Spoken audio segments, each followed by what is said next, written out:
chose Tulsa offensive lineman Tyler Smith in the first round of the draft this weekend. Then they added 8 more picks on both sides of the ball. Owner and GM Jerry Jones spoke highly of Dallas's draft.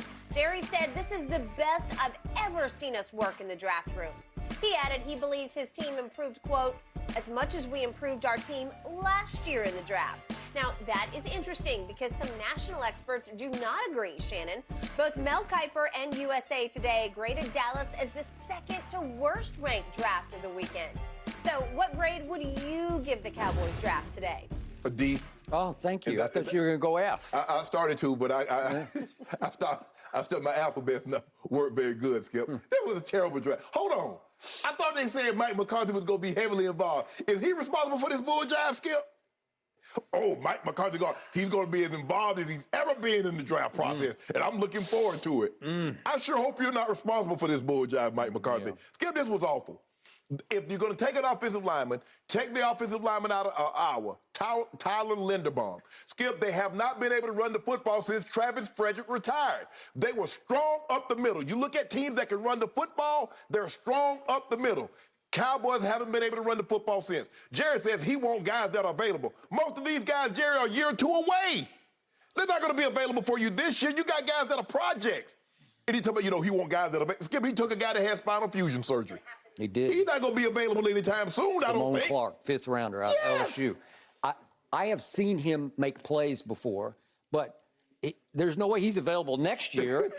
And you don't even know. It's a long shot on the next year. Exactly. And then, Tolbert, the Mel Kiper says a redundant Michael Gallup. Now, maybe, Skip, if he's a redundant Michael Gallup... I mean, you could say, okay, I'll take that. He's okay. But you needed a slot. You needed Cedric Wilson. Right. You didn't get him. Right. You needed that Sky Moore that Kansas City Kansas City guy.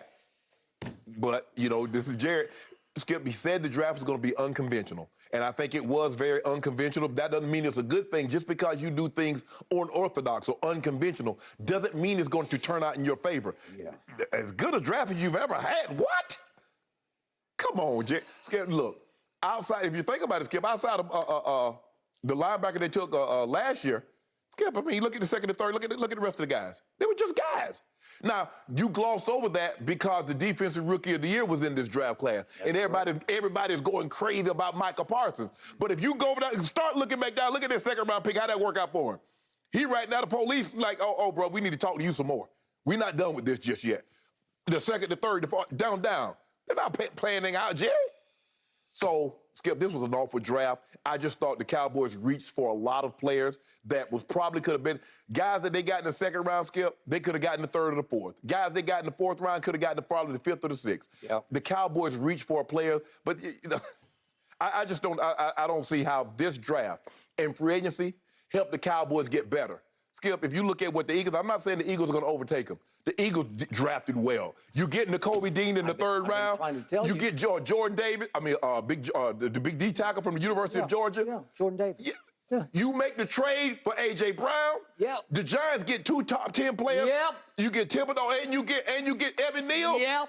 And the Cowboys, you get. Huh? Oh, okay. Huh? Nah. Shannon Sharp, you have convinced me for once.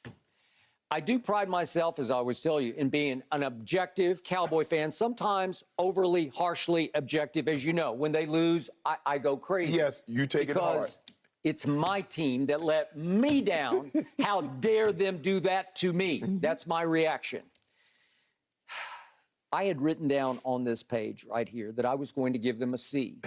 But after I listened to the Hall of Famer Shannon Sharp, I have to reduce my grade to below yours. I'm going D minus for this draft because I can't begin to sell it back to you. I can't begin to defend it. And I know Mel Kiper pretty well, and I have nothing but ageless respect for him. He's been doing this for a long time. Yeah. And when he does his grades that appear on Monday for the whole draft, he's usually pretty nice to people. Right. Like he doesn't ever go to D's or F's. Right. But when he gives you a C+, you stink. Right. And his reasons for Dallas getting a C+ were very harsh by Mel's standards, like extreme harshness. To say, this class just has too many unknowns. We don't know if Tyler Smith can definitely be a good guard because they're going to have to move him inside to left guard to start with and then ticket him for the outside when Tyron Smith retires. Right. And we don't know that Sam Williams can definitely be an every down player because by all accounts, he's nothing but a luxury pass rusher. Right. He's a third down specialist, right? And you took him in the second round, and Mel thinks he would have been there at least a round later. Right. And then he says Jalen Tolbert has good hands, but he's still raw. This, said Mel Kiper, bottom line, is a risky group. Yeah. Okay, well, how can I give him any kind of a grade? Because I told you I got a text on Friday during the show from a coach at Tulsa who said, don't overlook the fact that Tyler Smith is a flat-out monster on potential. Right. That he is wildly athletic, and he is a mauler/brawler because he brawled in the bowl game and got suspended for the opening game. Okay, this is like a Saturday Night Live routine for me because Tyler Smith led all of college football in penalties. He had 16, he had 12 holding penalties, and by all accounts, when in doubt, he just bear hugs. Right. It's called holding, and you cannot do it, and they will call it on you because now you have gone to the team with the reputation for penalties. Yes. They are the most penalized team in all of pro football last year. Right. They set the franchise record in the playoff loss to San Francisco for penalties in a playoff game. That should all fall at the doorstep of please drop the mic, McCarthy. And instead, Jerry loves him like a son. Jerry's got him more involved in the draft process. I don't know what else he does, but he's teaching them fundamentals in the offseason. Skip, I hold my own press conference. I was not involved in this draft. I do not want y'all to saddle me with these projects. Okay, so I reiterate. It sounds like Jerry Jones and company, that they were saying, we collaborated. What they did was, the week before, they all had a little meeting, and they said, you know what? We love Tyler Smith, and we love Sam Williams, and we love Jalen Tolbert, and we're pretty sure they're going to be right there for us. Have you ever heard of a team going in and just writing it down in ink? We're going to take these 3 players with our first 3 picks. Right. Jerry did not trade up. He did not trade back. Correct. He sat still and took every player right in a row, and I think I might go deeper. I think I could go to Jake Ferguson, let's go, the offensive tackle out of North Dakota. I think they had them all ticketed exactly where they fell in the draft. Mm-hmm. You can say that's a good thing, or you can say that's a stupid thing because you have to react to what's happening above you. If Jimmy Johnson had gone into that, 1990 draft, you were Emmitt Smith, 90, right? Mm-hmm. Okay, well, they wouldn't have Emmitt Smith because I'm sure they had ticketed another player that they put down in pencil, we want so-and-so. Right. And all of a sudden, Jerry looks up and says, Emmitt Smith is falling? Right. And they immediately got a deal made with Pittsburgh on the fly to go up to snatch Emmitt Smith as he fell right into their lap. It was perfect because Pittsburgh already had Barry Foster. They did. And so they didn't need a running back. Emmitt ran 4.6 at in the 40 at the combine, and everybody said, well, who wants a back who can't run? And Jimmy says, I do. Yeah. Skip, they got 5, they had 4 fifth-round picks. Why not package a couple of those and go get and trade for a third or have 2 thirds? Okay, well, they did not because they had it in stone what they were going to do. And the reason I know that, what got validated is something else happened. My Cowboys smugly did something else.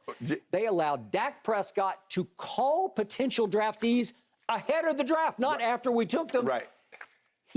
He called, well, I know he called Jalen Tolbert because Jalen talked about it, said it was surreal. He called me, and he's vibing with me on the phone. Well, I didn't know quarterbacks did that. It's never happened before. No. I've never heard of it. I've been doing this for 45 years. I've never heard of it. I've never heard of it either. What? Not before. After you get drafted, hey, welcome to the club, man. I look forward to working with you. Okay, so they wanted Dak more involved in the process. So they said, here are the guys we're going to draft. Why don't you call them and see how you like them? Maybe sort of sign off on Jalen Tolbert. I don't know what you can get over the phone. He's a nice guy. I liked him. Exactly. You know, we clicked on the phone, right? Okay, so let's go to Sam Williams. You know how I tell you, all I do is watch a whole lot of college football on TV. And what do I always tell you? You need to flash for me. You need to grab my eyes where I say, whoo, that's a play. Nakobe Dean jumped off my screen. Yes. That was the steal of the draft by, unfortunately, the rival Philadelphia Eagles in the 3rd round of the draft. Don't get me started. Everybody who passed on him, certainly starting with the 2nd round, made a huge mistake. I know he had medical issues. He didn't run well. I don't care. He can play football. Yes. Trust me, I saw it. He was the best player to me as far as playmaking goes in that front seven. And every time I watched Jordan Davis, I said, he's the anchor of it. He makes it go. He requires a double block every time because he just blows up the middle of the offensive line. Well, okay, so the guy who went to Jacksonville, I never noticed him. I'm sorry. Well, what are you doing, Jacksonville? Skip, that's what happens when you disregard the tape and you worry about the combine. Okay. Because ain't no way that guy 4.5 sacks. So back to Sam Williams. Okay, I'll be honest with you. I watched Ole Miss twice. Obviously, I watched Ole Miss from start to finish against my Vanderbilt Commodores. Sam Williams had 0 sacks in pretty much of a wipeout of a game against my pretty woeful Commodores. They're coming back, but they weren't very good this year. And yet,